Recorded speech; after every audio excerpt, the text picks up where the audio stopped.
What's going on, guys? Happy holidays. I just want to take this video really quickly, first of all, just to show you the progress of my 29-gallon planted eel gummy style planted tank. Sorry for the redundancy right there. So this is exactly 30 days since the first day that I planted it. Please excuse some of the looks of it.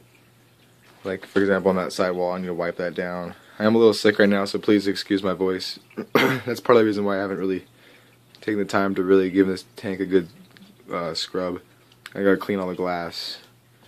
I also need to use my toothbrush to clean all the rocks. As you can see, I've been having an algae problem again. Some of you may remember I was having a problem with that before. I think that's called blue-green algae. It's not really an algae, it's more of a bacteria that grows when there's not enough nitrates in the water. So I'm going to have to get that solved here pretty quick. Also, my rainbow fish have gotten ick. All I did to try to treat that was raise the temperature from 78 to 82. I only see ick on one of them now, so I think and there's only a couple spots left, so I think pretty much kicked that problem, which is good. I don't want to lose any of them. Which was weird because I thought those fish would be hardier than the neons. I haven't lost a single neon tetra. I bought 22 and I still have 22. One problem I did have though is that some of you may remember that I ordered a bunch of mono shrimp from my local fish store, and I had them special ordered, and I got 6, and overnight I lost 4 and I couldn't find 2. And then the other day my girlfriend found a shrimp over here on the floor. So it made it all the way, I don't know why or how, or I don't know, I just don't have very good luck with shrimp in this tank. I think it's partly because I have extremely hard water where I live. Like out of the tap it's 14. And in the tank it raises to about 15 from the rocks and the substrate, this and that. So I'm finding it very difficult to keep shrimp in this tank. It's pretty frustrating because I don't really have a cleanup crew other than these pest snails that I'm trying to get rid of with assassin snails. There are about 6 assassin snails in this tank. For whatever reason I can't find them, but I know they're there because I keep finding shells. Here's a pest snail I'm trying to get rid of. Those little guys. But yeah, so the assassin snails are doing a great job getting rid of those. Like you guys may remember, I added that power head to add surface agitation to get oxygen into the water. At one point I also had this tank up to 3 bubbles per second on the CO2. Now I have it down to just 1 bubble a second, and I haven't really seen too much of a problem with that, from going 3 bubbles a second to 1 bubble a second. The fish seem a lot happier with that lower CO2.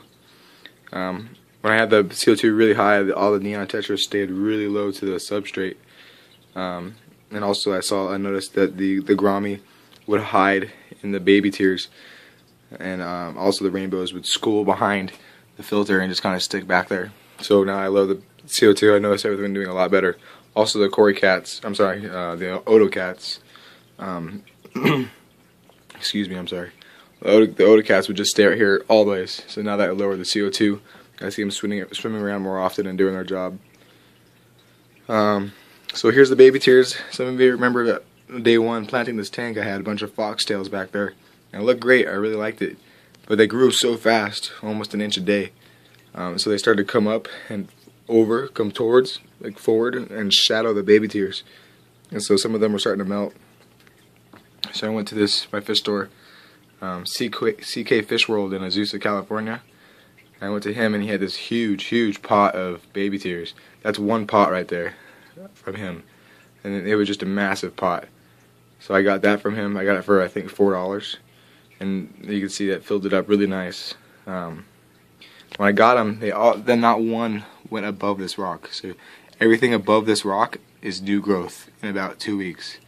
So like I said, this tank has no problem growing plants. I'm confident that I could put any plant in this tank and it would just explode. I'm just having a hard time with the algae, which is very frustrating. So one of the things I did to try to help me with that is that I got a fertilizer from a member, Nilok G Aquatics. I don't know how you want to say that, but these are the things I got from him. I just got them the other day. I haven't tried it yet. I'm going to do a 50% water change today and dose for the first time. with these dry fertilizers.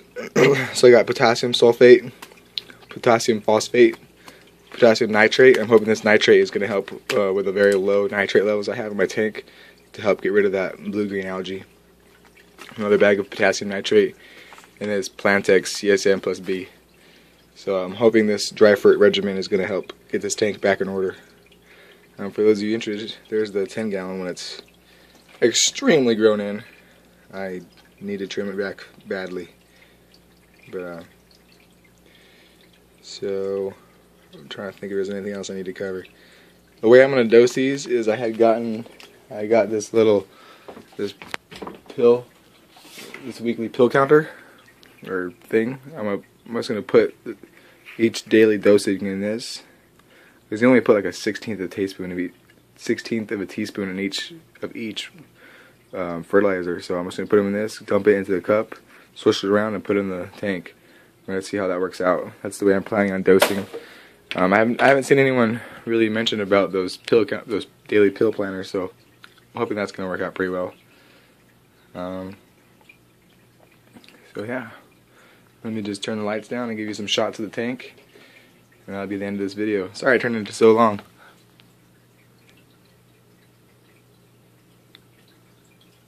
Really happy with the way those baby tears in the back have turned out. Like I said, everything below that rock was the original growth, so from here up is all new growth. I really like the way those turned out. I really like that plant a lot. I'm also trying to figure out a way to add more plants to this tank. What I was thinking over here is because these baby tears on that shelf right there, they just look awful, I think.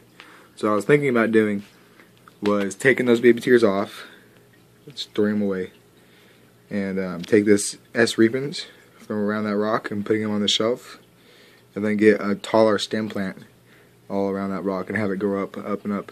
So have more plant mass in this tank to absorb the nutrients to outcompete the algae. You can see this side. I really like the way this is starting to fill in with that S. repens. Yeah, it really looks good, I think. You can see in this front glass all the. I need to wipe it down. I'm sorry guys for the condition of my tank in this video, but I'm a little sick.